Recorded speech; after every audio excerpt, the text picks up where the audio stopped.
Hello and welcome to Cutting Through. I'm Mitchell Plitnick. On May 11th, the New York Times lit a public relations fire by publishing a long so-called op-ed by Nicholas Kristof, a multiple Pulitzer Prize-winning journalist and a writer with a good amount of credibility, which we can't say about all of the Times writers. This so-called op-ed was actually a deeply researched expose on sexual violence systematically committed by Israeli prison and security forces against Palestinian prisoners. I wrote something about this for the Battleground this week. I will include the link in the description. Uh, but I think one of the most interesting things, which kind of took place after I had written the article, pro-Israel and Israeli forces were very clearly prepared for Kristof's article. They must have known that it was coming out, which isn't surprising. I mean, Kristof clearly talked to a lot of people in Israel about this, so I'm sure it got around that he was investigating this. But they were so ready that the very next day, a report by the self-proclaimed quote unquote civil commission written by a woman named Elkayam-Levy, report titled Silence No More, came out that was purported to prove the systematic, pre-planned, genocidal rape of Israelis on October 7th, 2023. The genocidal charge is important. This has been going back and forth because Israel has, by any reasonable definition, as confirmed by a great many international bodies and genocide and Holocaust scholars, been committing genocide in Gaza. There has been this attempt to portray the Hamas attack as a genocidal one as well. Noah Epstein of Haaretz described the two reports, Kristof's and Elkayam-Levy's. She writes, Kristof's investigation presents readers with an evidentiary foundation they can examine. Personal testimonies, some given under full names and openly on camera, corroboration in certain cases, official responses, and explicit caveats regarding what could and could not be verified. Not every detail has been conclusively proven, and Kristof himself does not claim otherwise, but he presents serious, meticulous journalistic work. To be clear, that's how this works.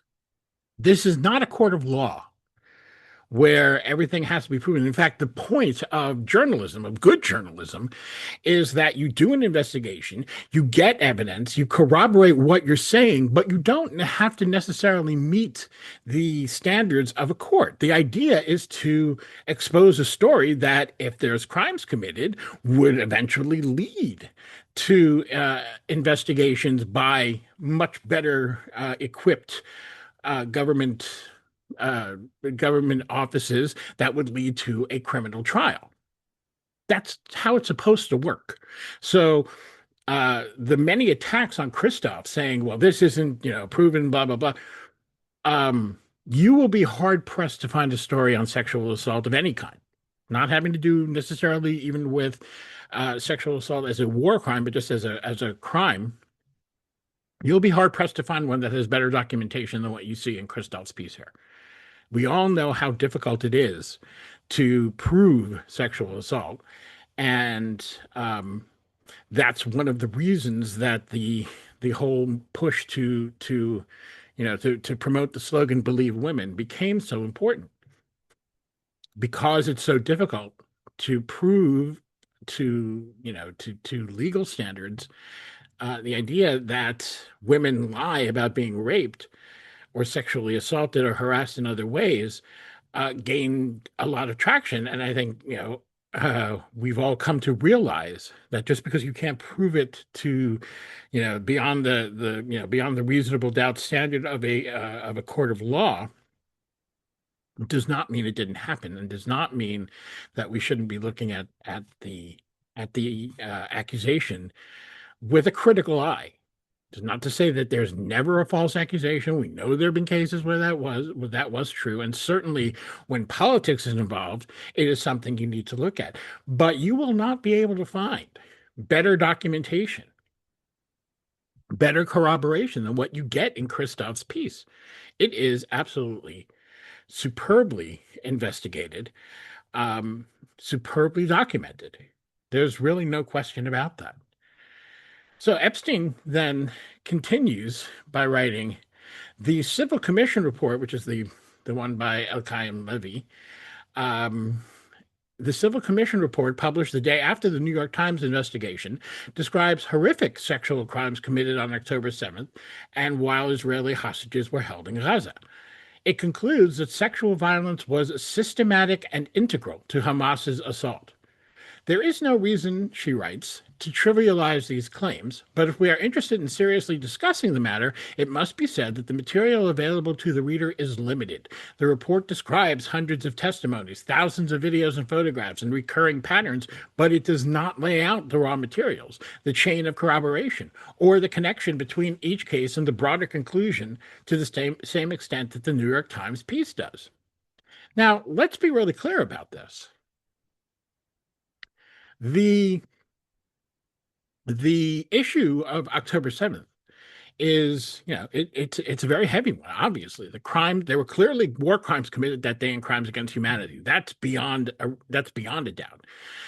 The question is what role sexual violence played in that attack, because perhaps more than any other, certainly it's on the short list of the top tools that the Israeli government use to inflame hatred of Palestinians and create a genocidal fervor, not only in Israel, but around the world, and certainly in the United States as well. So that is a serious question. We also have to note that there have been extensive government investigations into the events of October 7th and in terms of trying to document what Hamas did. There are a lot of open questions in terms of the failures and the actions of the Israeli military and defense forces that day, and the political echelon that directed them. That has been a huge source of controversy in Israel ever since, one that spans the political spectrum, and one that has dogged Benjamin Netanyahu since the day of this atrocity. But we don't have anything remotely approaching the level of corroboration that Kristof presents in his piece. And yet, you wouldn't be able to guess this from some of the responses out there from people who, are calling Kristof a Jew hater and blah, blah, blah, and accusing him of blood libel, which is a truly repulsive accusation. This phrase, blood libel, being used every single time anyone tries to defend Israel from any of its crimes that includes some sort of violence, is a serious trivialization of some really obscene historical episodes of anti-Semitism. Whereas, there's every effort to portray the ostensible sexual violence committed by Palestinians on October 7th as a fact set in stone. It's just turning reality on its head once again. Let me put this another way, courtesy of Prem Thakur of Zeteo. He writes, the report also includes, referring here to the so-called Civil Commission report, includes testimonies from sources that have already been debunked. Among them were three supposed witnesses, Sherry Mendez, Raz Cohen, and Sapir, who is referred to earlier in Thakur's piece, who were also cited in the New York Times' infamous Screams Without Words article, a piece claiming Hamas committed systematic, widespread sexual violence on October 7th. That story is accurate, has been questioned since, and he's putting it very diplomatically. That story has basically been shown to be a complete travesty. A complete, not, I don't want to say a complete work of fiction, but, they put a rookie reporter on it. There was a clearly biased editor working with it. The person who spearheaded it is not a journalist at all. It was a disgrace, frankly. And it actually, between that and Kristof's piece, I think we get a pretty good look at what the Times is and how we should treat it. It's not that everything it's in is bad, but you really do need to look at it with a skeptical eye. But you need to look at it also, you know, with a discerning eye, and to understand, it could be a poorly sourced report, it could be a well sourced report, it could be, well documented, it could be not. You have to look at it, and you have to look into it deeply, which isn't always easy. I understand when people want to just absorb the news, but that's what the Times unfortunately has done. It has not completely lost all journalistic integrity. It shows examples of it at times, and it can be useful, but it also prints a lot of very biased and sometimes quite professionally questionable material. Tucker continues. The Intercept reported in 2024 that the three sources' testimonies were inconsistent, unverified, or disproven. Mendez claimed in an interview with the Daily Mail after October 7th that, quote, a baby was cut out of a pregnant woman and beheaded, and then the mother was beheaded. According to the independent research collective October 7th Fact Check, Mendez's story was false. In fact, there have been a number of sources that have proven that this was false. This did not happen.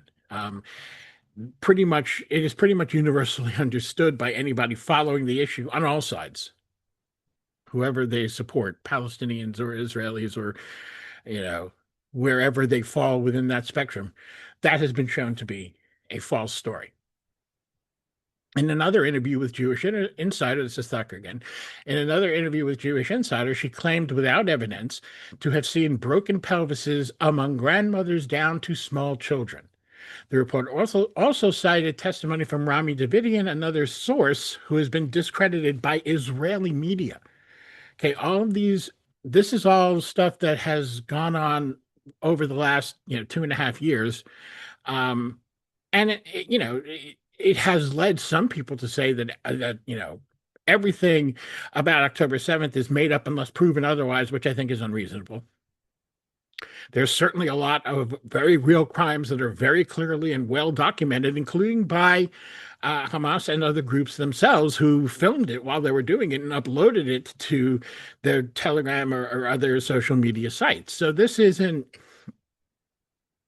not to in any way claim that to fuel the fires of some of the more conspiratorial thinking, but we have to look at everything. We should always look at everything with rigor and look at the evidence. And the evidence in this case is that these stories that we heard, many very lurid and disgusting ones, have largely been made up or at best are completely unverified.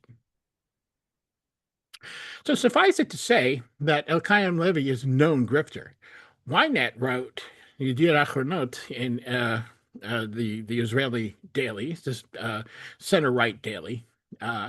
They wrote in 2024, and I'm quoting here, government officials told Ynet and Yediot Achronot that in recent months, Israeli officials have decided to distance themselves from Elkayam-Levy because, according to them, she is conducting herself in an unprofessional manner. People have disconnected themselves from her because her research is inaccurate, explained a government official. The whole story is that they want to accuse us of spreading fake news, and her methodology was not good and not accurate. Remember, this is an Israeli, very mainstream, center-right daily. And this quote comes from an Israeli government official, okay, who has experience with Kochav Elkayam-Levy. Later on in the story, they wrote that there are researchers who sit for hours in archives and analyze videos. This is the work of historians, lawyers, and gender experts. Everyone who deals with this aims first and foremost for professionalism and credibility. After all, if there are inaccuracies, within a minute they claim it's fake news, and therefore we have to be as accurate as possible, and accurate and as faithful to reality as possible. She also wanted, this being Elkayam-Levy, she also wanted to prevent the visit of Pramila Patten to Israel. Pramila Patten was the UN Secretary General's envoy on sexual violence in conflict, who actually did write a report for the United Nations that said that there was evidence of sexual assault, but that due to Israel's unwillingness to cooperate and other barriers to them getting the information, and the fact that they were not allowed to speak to the victims, they could not determine how widespread it was. They could not, corroborate the question of whether or not it was systematic. In short, they said what was kind of a given to begin with. Look, when you have this many people who are angry, who are mostly male, who are in a conflict situation, we know what conflict situations do to people. Many of the people, and this is rarely discussed, but it's a clearly established fact. Many of the people who breached the Gaza barrier that day and went into Israel were from a variety of different factions. Some of them were from just gangs in Gaza. Others were just individuals. And again, we know very well, and there's plenty of literature on what these sorts of combat situations do to men in particular, although it happens to women as well. And we know that in some cases that turns them towards sexual violence, which is why we generally see as I mentioned in my article in the battleground, usually the deciding factor is how well the commanders can control and want to control sexual violence. So, we've seen in Sudan that sexual violence, for example, is used there deliberately as a tool of war. That's not a unique case by any means. In other cases, it's just not something that commanders are that strict about, that they haven't placed an emphasis on it, and therefore more of their soldiers might turn to it. In this case, there are a great many of the people who ended up going into Gaza who were not part of any chain of command, just following the people next to them, essentially. So it would be a miracle if no sexual assault occurred on that day, and I do not believe that that is the case. The question has always been, how widespread was it, and was it systematic? Was it something that Hamas was doing intentionally? There is no evidence to support that accusation.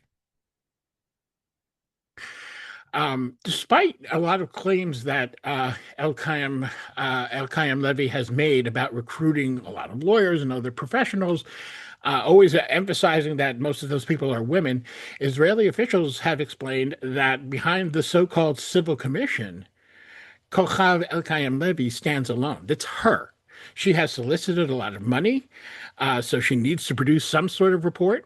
How good it is secondary to just simply producing something that's thick. And the report she produces is a couple of hundred pages. So yeah, it's thick. I've looked it over. I've looked through it, and it's largely a compilation of things that have been said before. And again, as Noah Epstein put it in Haaretz, it doesn't not, it doesn't actually provide you with the real evidence. It just says we have this evidence that's this, this, and this. We've talked to these people, we've heard from these people, we've seen these photos and videos, but none of it is actually provided, not even a sample, in her report. So Ynet writes that Elkayam-Levy stands alone with, and I'm quoting here, a website under the Dvorah Institute that she owns with requests for donations of millions of dollars. At first, she was really very active, and that was very nice, says one of the officials. Then she started calling herself a civil commission. People got confused. Members of Congress approached people who work with Israel and asked what it was. Israel built a commission? It's a confusing name. And to the question of whether there is such a thing at all, is there such a body? The answer is no. It is the body. It is the civil commission that is Kochav Elkayam-Levy. It's just her. That's all it is. And she has solicited a lot of money and produced something that is being used by others to gather media attention.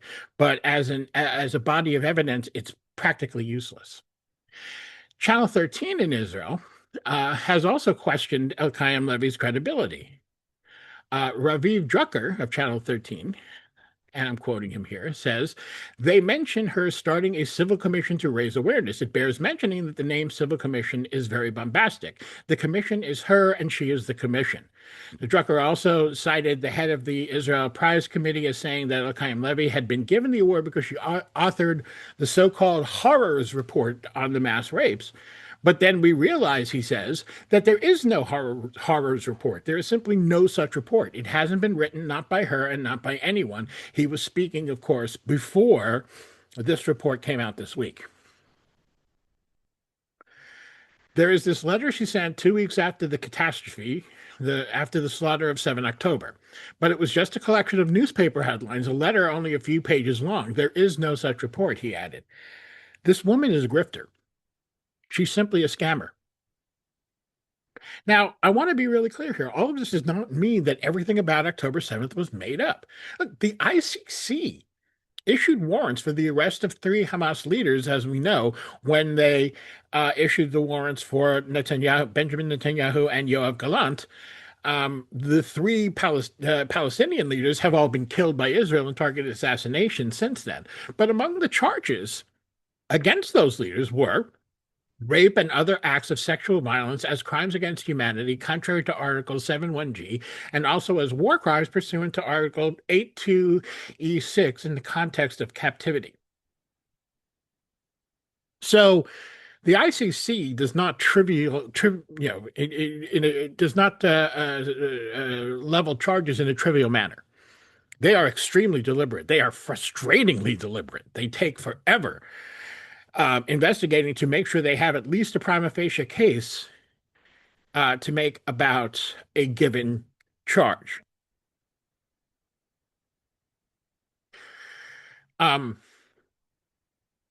So, I don't want anyone to take this as saying, no sexual assault happened on October 7th. That is not what the available evidence suggests.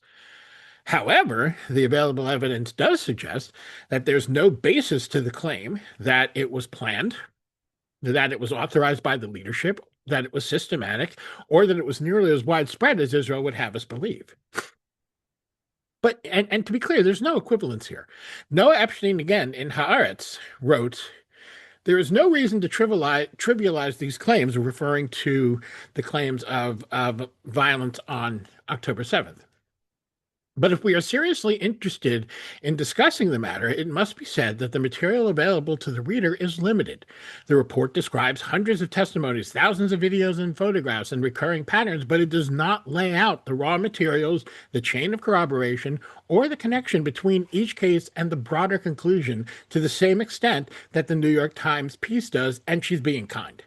It doesn't lay out those things at all, where Kristof goes into them very deeply. Kristof brings considerable evidence to bear. It may not be enough for a court of law, as I said, but it is considerable for a news piece, despite the Times' efforts to shield themselves behind calling it an opinion piece. It's not. This is investigative journalism. And he investigated and he came up with evidence in order to get convictions of particular actors here, including those who might have at least looked the other way at this and possibly condoned or even ordered some of these things to happen. We don't know. There needs to be an investigation with people with more authority than a reporter. Okay. But Kristof's piece is a well-documented piece of journalism. Elkayam-Levy's report is based on innuendo and unverified second or third-hand claims for the most part, except for where she says there are direct testimonies, or says there's photographic or video evidence, but does not lay those out. And, let's recall, as we said, some of this we've seen it before, including testimonies from Israeli soldiers, which we get some of in Kristof's piece as well. But we've also seen from, Israeli human rights groups like Breaking the Silence and B'Tselem, the Public Committee Against Torture in Israel, Israeli soldiers who saw these crimes, and most damning of all, the widely seen and unambiguous video of the brutal rape of a Palestinian prisoner at the State Taman prison, an event to which a large crowd of Israeli right wingers, including government officials, responded by storming the prison in defense of the rapists. So I'll sum it up, quoting again Prem Thakur, who wrote, Kristof's piece had first and secondhand sources detailing horrific rape allegations, the victims themselves, and wider data that suggests an epidemic of sexual violence committed by Israeli soldiers and settlers who, per very recent events, do not face accountability for such crimes even when they're caught on camera. In cruelly poetic fashion, from the actual sexual abuse to the documentation of it, every accusation is a confession. That's been a pattern by Israel. And that is what holds here. Nicholas Kristof wrote a damning piece that really shows what's going on and what the experiences are of Palestinians in Israeli captivity. The counter by Elkayam-Levy just doesn't pass the sniff test. It doesn't. And the Israelis know that. But they also know that most people aren't going to wade through 200 plus pages of a report to see whether it's valid or not. Because if it's being touted by Rahm Emanuel and Hillary Clinton and other people like that, they're going to just assume that it's legitimate. But as we see, Israeli sources themselves are saying that it's not. And I'll stress it again, it does not, nobody is claiming that this is not about defending any of the actions necessarily on October 7th, 2023. This is about getting to the truth of what happened. And part of the truth of what happened also is, is Israeli victims should see accountability. And in order for them to see accountability, their suffering has to be addressed in the name of justice, not in the name of propaganda, and taken very seriously and acted upon. Just as we need to make very clear that the treatment of Palestinians amounts to torture. In this case, we're talking just about the sexual torture, but we know, and again, go to B'Tselem.org. You will find their two reports, Welcome to Hell and Living in Hell, I believe they're called, which document the use of torture, including sexual violence, in the Israeli prison system. That is there. That is out there. We know it's happening. The use of the very real suffering of victims of October 7th for political gain just is another way of victimizing them. So I'll leave it there. If you found this valuable, please share. If you can, please like, subscribe. If you can become a paid subscriber, you can do that through the subscription link. If you can donate to support this work, please do that. Those links are in the description. If you can't do those things, liking, sharing, and just becoming a free subscriber all help a lot. Let your friends know about this. And we will keep trying to bring you this kind of clear-headed analysis to the extent that we can. Talk to you soon.